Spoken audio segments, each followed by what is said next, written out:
कुछ समय पहले एक गांव में रामाराव नाम का एक किसान हुआ करता था। वह बहुत ही मेहनती था। उसका एक नीरज नाम का छोटा बेटा भी था।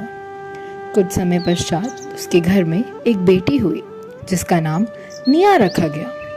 जैसे ही रामाराव को ये खबर हुई कि उसके घर में बेटी हुई है, वह बहुत ही नाखुश हो गया। वह चाहता था कि उसके घर में दूसरा भी बेटा ही हो। उसके हिसाब से लड़कियां केवल बोझ होती हैं। वह बहुत ही उदास हो गया।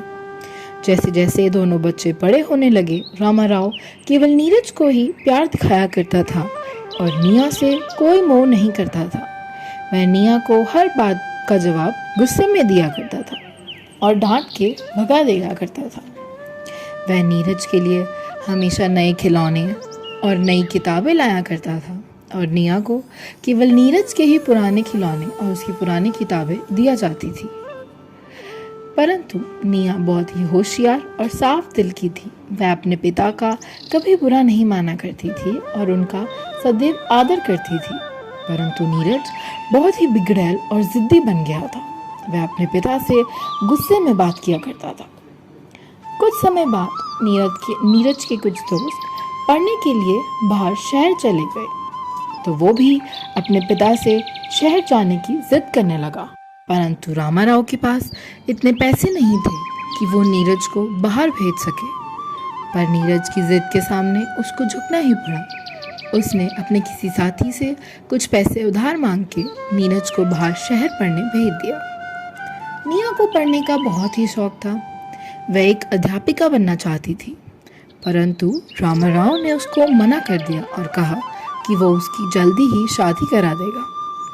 अगले ही साल नीरज की नौकरी लग गई और वह बहुत अच्छा कमाने लगा। और वहीं रामाराव की फसल खराब हो गई और रामाराव ने नीरज से कुछ पैसे भिजवाने को कहा ताकि वो उन लोगों से लिया उधार चुका सके।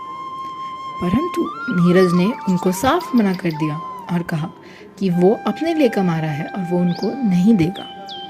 यह सुनकर रामाराव बहुत चिंता में आ गया और उसकी तबीयत खराब होने लगी। ये सब देखकर निया पास ही के किसी गांव में अध्यापिका बनी और वह वहां से कमाने लगी और उन पैसों से उसने अपने पिता का इलाज करवाया और फिर अपने पिता के साथ मिलकर वह खेत में काम किया करती थी और सभी लोगों से लिया सारा कर्जा उतारने में उसने अपने पिता की मदद की।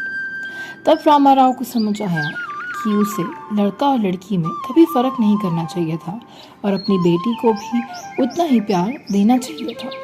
वह बहुत ही शर्मिंदा हो गया और वह निया से